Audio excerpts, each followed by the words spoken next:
बड़ी विश्वसनीय हैं, फिर चाहे वो अरविंद केजरीवाल हो, चाहे मनीष सिसोदिया हो।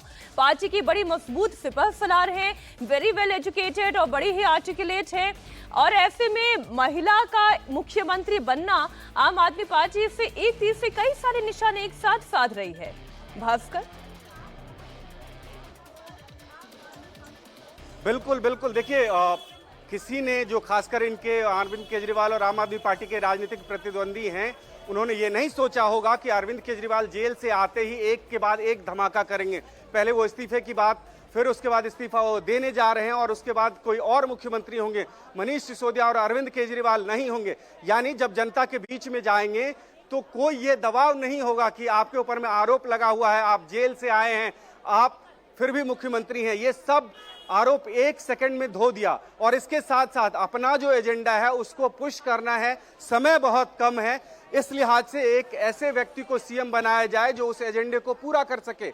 और समय बहुत कम है, मैं बार बार बता रहा हूं कि तकरीबन 2 महीने की प्लानिंग करके अरविंद केजरीवाल आए हैं। अगर वो कह रहे हैं पहले ही दिन कि मैं इस्तीफा दे दूंगा और नवंबर में चुनाव होना चाहिए, तो ये मान के चलिए नवंबर तक का वो प्लान बना के आए हैं। हर दिन का प्लान उनके पास मौजूद है।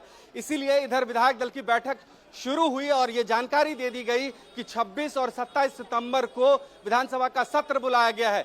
यहां तक की जल्दबाजी है अरविंद केजरीवाल और आम आदमी पार्टी को कि अगर एलजी के यहां से यह कहा जाता है कि आज या कल शपथ ग्रहण हो जाए सीएम का, तो वो उसके लिए भी तैयार हैं।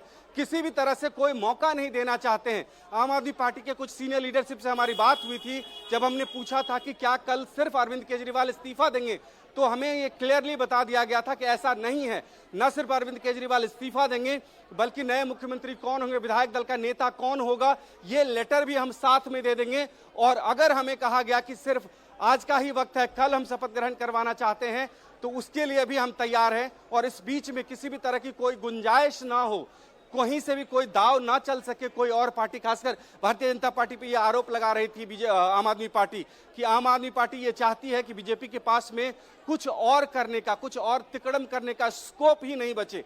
इस लिहाज से ये त्वरित फैसला लिया गया, विधायक दल की बैठक बुलाई गई, मुख्यमंत्री का नाम अब तय हो गया कि दिल्ली के नई मुख्यमंत्री कौन होंगी। और ये सब लेटर आज ही एलजी को सौंप दिया जाएगा। और अगर एलजी हाउस से ये अनुमति मिलती है तो कल भी शपथ ग्रहण हो जाए, उसके लिए भी पार्टी तैयार है। और उसके बाद फिर से एक बार यही मजमा लगेगा।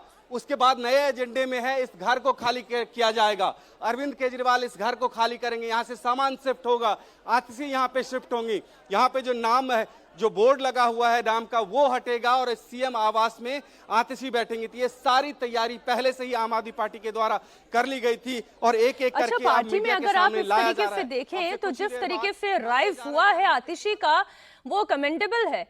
आप देखिए, इतना जल्दी पॉलिटिकल ड्राइव किसी नए लीडर का होता नहीं। आपने खुद ने उनकी पूरी जर्नी बताई कि कैसे पार्टी के साथ वो जुड़ी, प्रवक्ता के तौर पर काम किया, प्रवक्ता के पद से हटाई भी गई और उसके बाद फिर इतनी खास बन गई कि आज मुख्यमंत्री के तौर पर उनके चेहरे का चयन कर लिया गया। और देखिए, निश्चित रूप से ये जो आतिशी की यात्रा है राजनीति में, वो कई लोगों के लिए ये अनुकरणीय होगा। आतिशी जब पार्टी में आई थी योगेंद्र यादव के साथ में, वो रिसर्च का काम करती थी और बहुत ज्यादा राजनीतिक अनुभव उनके पास नहीं था। और जो योगेंद्र यादव कहना चाहते थे, करना चाहते थे, वही वो कहती थी और अच्छा बोलती थी, अच्छी पढ़ी लिखी हैं, इसलिए उनको प्रवक्ता भी बनाया गया। और जब वो योगेंद्र यादव के पार्टी छोड़ के जाने के बाद, या ये कहें कि उनको निकालने के बाद नाराज हो गई थी, तो पार्टी की नाराजगी भी सामने आई, उनको प्रवक्ता पद से हटा दिया गया। लेकिन फिर उनको एहसास हुआ कि अगर राजनीति करनी है उनको, तो जिस पार्टी से वो जुड़ने के लिए आई थी उसके साथ उनको रहना पड़ेगा, उनकी विचारधारा के साथ उनको काम करना पड़ेगा।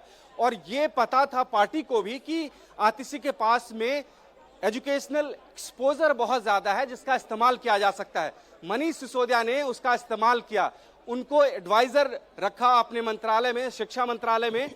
और बहुत क्रेडिट भी मनीष सिसोदिया उनको देते हैं कि आतिशी ने बहुत अच्छा काम किया है दिल्ली की शिक्षा व्यवस्था को सुधारने में उनके साथ मिलके। और वो स्पेशल बॉन्डिंग एक मनीष सिसोदिया की आतिशी के साथ में हैं। जब वो सरकार के साथ जुड़ी, उनके कामकाज को देख के बाकी सब प्रभावित हुए और उसके बाद धीरे धीरे उनको फिर से प्रवक्ता पद दे दिया गया पार्टी में।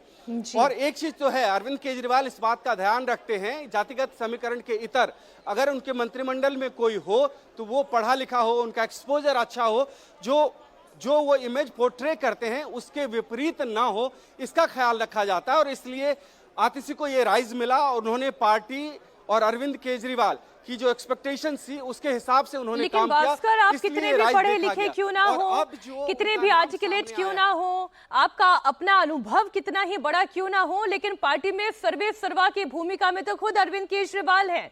तो विरोधी जो ये कह रहे हैं कि आप बैठा दे भले ही किसी को भी कुर्सी पर, लेकिन उसके ऊपर तो चलेगी खुद अरविंद केजरीवाल की ही। देखिए, इसमें तो कोई सवाल भी नहीं उठा सकता, ये होना यही है। अरविंद केजरीवाल ये खुद कह चुके हैं, उन्होंने ये कहा है कि मैं छोड़ने का, मुख्यमंत्री पद छोड़ने का फैसला ले रहा हूं और जनता अगर मुझे जिता के भेजेगी तब मैं मुख्यमंत्री बनूंगा। तो इसका मतलब ये है कि 2-3 महीने बाद अगर जीत मिलती है तो मैं ही मुख्यमंत्री बनूंगा। और जीत मिलती है सिर्फ अरविंद केजरीवाल के नाम पे, ये तय है, यहाँ के सभी विधायकों को पता है। तो ये अगर कोई आज मुख्यमंत्री या कोई मंत्री बन रहे हैं तो सिर्फ अरविंद केजरीवाल की वजह से बन रहे हैं, इसमें कोई शक शुबा नहीं है। जो भी रणनीति बनाते हैं वो अरविंद केजरीवाल बनाते हैं, चाहे वो सरकार चलाने की रणनीति हो या पार्टी चलाने की रणनीति हो, इसमें कोई दो राय नहीं है।